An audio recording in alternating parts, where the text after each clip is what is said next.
Le mercato hivernal s'est terminé officiellement ce 31 janvier et pour voir les bons coups potentiels de Ligue 1, on s'est amusé à construire un 11 type des transferts de cet hiver. Dans les buts, on n'a pas eu trop le choix puisqu'il y a eu deux mouvements principaux, à savoir Benoît Costil qui est parti à Lille mais qui sera a priori plus pour être un remplaçant. Et donc Benjamin Lecomte, qu'on a sélectionné, qui revient à Montpellier après des saisons plus ou moins compliquées, notamment à Monaco et en Espagne. Lecomte à Montpellier, c'est un bon plan pour se relancer, puisque finalement c'est là qu'il est devenu quasiment international, où il a reçu ses convocations en équipe de France en 2018-2019, avant de partir pour Monaco. Pour le poste de latéral droit, on aurait pu choisir Jed Spence, qui vient d'arriver en prêt de Tottenham à Rennes, où il a pas trop joué à Tottenham, mais il avait fait une très bonne saison à Nottingham, donc ça restera une curiosité. Frédéric Guilbert qui revient lui aussi d'Angleterre à Strasbourg où il a déjà joué. Mais on va plutôt choisir Kenny Lala, parce que Kenny Lala a été une valeur sûre de Ligue 1 avant de partir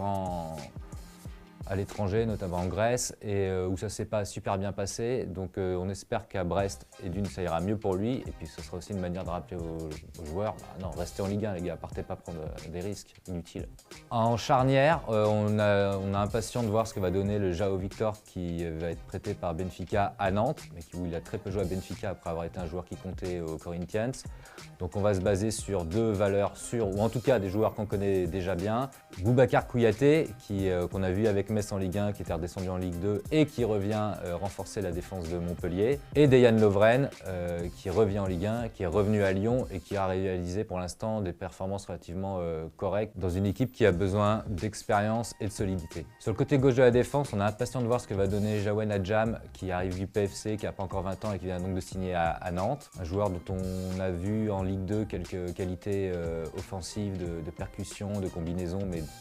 peut-être encore un peu léger défensivement. Mais la bonne affaire de ce mercato, que ce soit au poste de latéral gauche ou en général, il semblerait sur le papier que ce soit Edouard Sobol, qui est un international ukrainien, qui a eu quasiment une trentaine de sélections et qui jouait à Bruges ces dernières saisons en Belgique, qui a eu genre 18 matchs de Ligue des Champions, qui débarque à Strasbourg, qui semble fait pour le 3-5-2 du Racing. Et voilà, c'est un joueur qui a un très bon pied, une bonne maîtrise tactique, technique, qui avait perdu un peu sa place cette année à Bruges, mais qui fait office de valeur sûre, en tout cas sur le papier.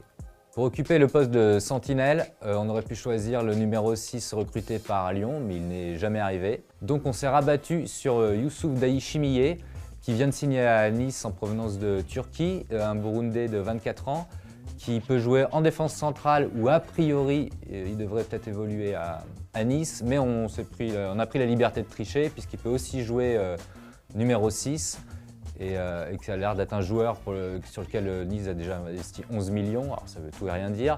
mais qui a montré de belles choses, qui est capable de marquer des buts, pas seulement sur coup de pied arrêté, qui sait aussi se projeter dans la surface. Donc une vraie curiosité de cette deuxième partie de saison. À ses côtés, au poste de relayeur, sans surprise, on choisit Azzedine Ounahi, auteur d'une superbe Coupe du Monde avec le Maroc, évidemment d'un début de saison plus compliqué avec une équipe d'Angers dans le dur. Ounahi débarque à l'OM avec évidemment une grosse pression. On ne sait pas encore si c'est l'homme d'une compétition ou si c'est le nouvel Iniesta, comme certains ont pu le laisser entendre pendant la Coupe du Monde. Mais on va voir ça, et en tout cas, il a largement sa place dans notre équipe type du mercato. Faute d'Hakim Ziyech, on a choisi un vrai ailier, et ça tombe bien parce qu'il y a plusieurs ailiers qui sont un peu sexy, qui ont changé de club cet hiver. Celui qui nous intéresse le plus, là tout de suite, c'est Bamba Dieng, parce qu'on a vraiment envie de voir ce que Régis Lebris va en faire du côté de Lorient.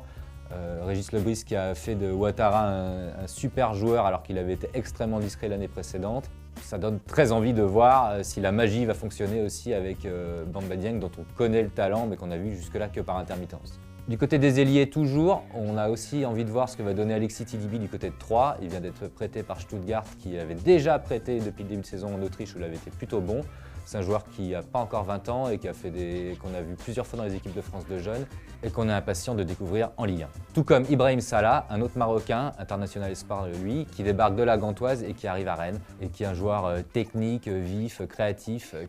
qui pourra faire à mon avis de très belles compiles du lundi matin. Mais le deuxième milieu offensif qu'on a choisi, c'est évidemment Ruslan Malinovski, arrivé cet hiver à Marseille, qui n'a pas encore été extraordinaire, mais dont on est impatient de voir les grosses frappes au 18 mètres. Et si on a choisi un 4-4-2, c'est donc pour avoir deux attaquants de pointe, et le choix n'a pas été très compliqué, puisque les deux plus grosses transactions de l'hiver ont concerné deux avant-centres, à savoir Terem Moffi qui part de Lorient pour aller à Nice, et Vitinha qui vient avec 32 millions d'euros d'exploser le record de transfert pour l'Olympique de Marseille. Vitinha, comme vous, on ne le connaît pas super bien, juste depuis qu'on s'est renseigné, on a vu qu'il était très fort devant le but, évidemment, qu'il avait aussi les capacités de conservation du ballon, qu'il est extrêmement énergique au pressing, bref, il a tout pour plaire au Vélodrome et tout pour plaire à Igor Tudor. Et sur le banc, on peut compter sur Andy Delors qui vient donc de rejoindre Nantes et qui poursuit ainsi son Tour de France, et un joueur qui a été décevant du côté de Nice, mais il faut se rappeler qu'il y a eu quand même des périodes à Montpellier où c'était du très haut niveau.